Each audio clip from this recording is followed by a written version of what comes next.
Hi everyone, പുതിയൊരു വീഡിയോയിലേക്ക് എല്ലാവർക്കും സ്വാഗതം. അപ്പോൾ ഇത് കൂർക്കയാണ്. കൂർക്ക എങ്ങനെ പെട്ടെന്ന് വൃത്തിയാക്കാം എന്നുള്ളൊരു വീഡിയോ നമ്മൾ ഓൾറെഡി ചെയ്തിട്ടുണ്ട് കേട്ടോ.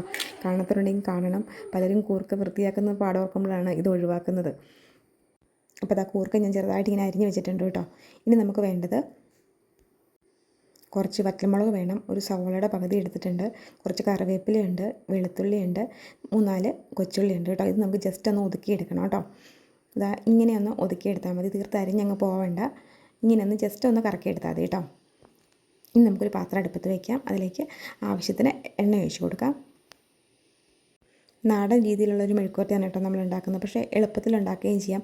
ഒന്നും അരിഞ്ഞു പെറുക്കിയൊന്നും കഷ്ടപ്പെടേണ്ട, മിക്സിയിലൊന്ന് കറക്കിയെടുത്താൽ മതി. അപ്പം എണ്ണ കൂടെ കഴിയുമ്പോൾ അതിലേക്ക് നമുക്ക് കടുക് ഇട്ട് കൊടുക്കാം. ഇനി നമ്മൾ ഒതുക്കി വെച്ചേക്കുന്ന ആ കൂട്ട് അങ്ങ് ഇട്ട് ചേർത്ത് കൊടുക്കാം. ഒന്ന് മൂക്കുന്നോടം വരെ നന്നായിട്ടൊന്ന് ഇളക്കി കൊടുക്കാം കേട്ടോ. നന്നായിട്ടൊന്ന് മൂത്ത് വരുമ്പോൾ അരപ്പ് നന്നായിട്ടൊന്ന് മൂത്ത് വരുമ്പോൾ ഒരു കുറച്ച് മീറ്റ് മസാല ചേർത്ത് കൊടുക്കാം കേട്ടോ. മീറ്റ് മസാല വേണമെങ്കിൽ ചേർത്താൽ മതി. ഇവിടെ ഈ മീറ്റ് മസാലയുടെ ചുവ എല്ലാവർക്കും ഇഷ്ടമാണ് കേട്ടോ. അതുകൊണ്ടാണ് കുറച്ച് ഞാൻ ഇട്ട് കൊടുക്കുന്നത്. 1 സ്പൂണ് ഇട്ട് കൊടുത്തിട്ടുള്ളൂ. ഇനി ഇത് നന്നായിട്ടൊന്ന് മൂത്ത് വരുമ്പോൾ ഇതിലേക്ക് അരിഞ്ഞു വെച്ചിരിക്കുന്ന നമ്മുടെ കൂർക്കയും കൂടെ ചേർത്ത് കൊടുക്കാം കേട്ടോ. ഒരുപാട് വെള്ളമൊന്നും ഒഴിച്ചല്ല നമ്മളിത് വേവുന്നത്. നമ്മളൊരു കിഴങ്ങ് മെഴുക്കുവരട്ടി ചെയ്ത് തുറക്കുന്നുണ്ടോ അതുപോലെ തന്നെ മൂടി വെച്ച് അതിൻ്റെ ആവിയിലാണ് കേട്ടോ വെന്തെടുക്കുന്നത്. ഇനി ഇതിലേക്ക് നമുക്ക് കൂർക്ക കൂടെ ചേർത്ത് കൊടുക്കാം. എന്നിട്ട് നന്നായിട്ടൊന്ന് ഇളക്കിയിട്ട് മൂടി വയ്ക്കാം. ഉപ്പ് ഞാനിപ്പോൾ ചേർക്കണില്ല കേട്ടോ.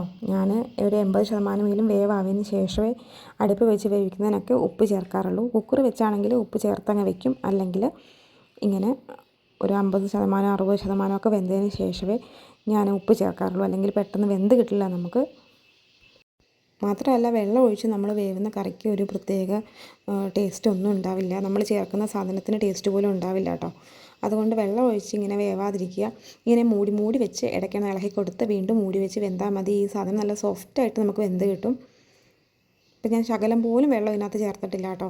പിന്നെ ഉപ്പ് നീരാണ് ഞാൻ ചേർക്കുന്നത്, ഉപ്പ് പൊടിയല്ല എന്ന് മാത്രമേ ഉള്ളൂ. അപ്പോൾ നമ്മുടെ കൂർക്കയൊക്കെ ഏകദേശം ഒന്ന് വെന്ത് വന്നിട്ടുണ്ട് കേട്ടോ. ഇനി ഇതിലേക്ക് നമുക്ക് ഉപ്പ് നീരോടെ ചേർത്ത് കൊടുക്കാം.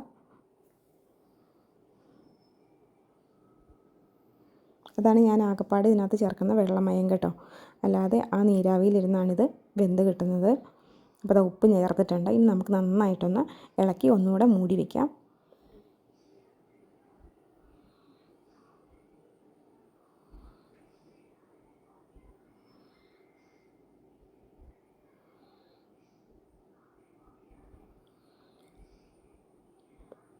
രണ്ടോ 3 മിനിറ്റും കൂടെ ഇങ്ങനെ മൂടി വെച്ചാൽ മതി കേട്ടോ. നമ്മുടെ കൂർക്ക മെഴുക്കുവരട്ടി ഇവിടെ റെഡി ആയിട്ട് കിട്ടും.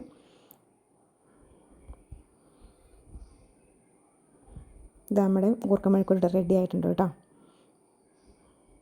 അപ്പോൾ എല്ലാവരും ഇങ്ങനെ ഒന്ന് ട്രൈ ചെയ്ത് നോക്കുക. വെള്ളം ഒഴിക്കാതെ മൂടി വെച്ചുള്ള ആവിയിൽ വെന്ത് കിട്ടുന്ന രീതിയിൽ ഒന്ന് വെച്ചുണ്ടാക്കി നോക്കുക കേട്ടോ. സൂപ്പർ ടേസ്റ്റാണ്. കണ്ട നന്നായിട്ട് വെന്ത് കിട്ടിയിട്ടുണ്ട്. അപ്പോൾ നമ്മുടെ ഇന്നത്തെ വീഡിയോ ഇത്രയേ ഉള്ളൂ. ഇഷ്ടമാവുകയാണെങ്കിൽ നമ്മുടെ ചാനൽ സബ്സ്ക്രൈബ് ചെയ്ത് സപ്പോർട്ട് ചെയ്യാൻ മറക്കണ്ട. അപ്പോൾ പുതിയൊരു വീഡിയോയിൽ നമുക്ക് വീണ്ടും കാണാം. അതുവരേക്കും tata bye bye. Okay, see U.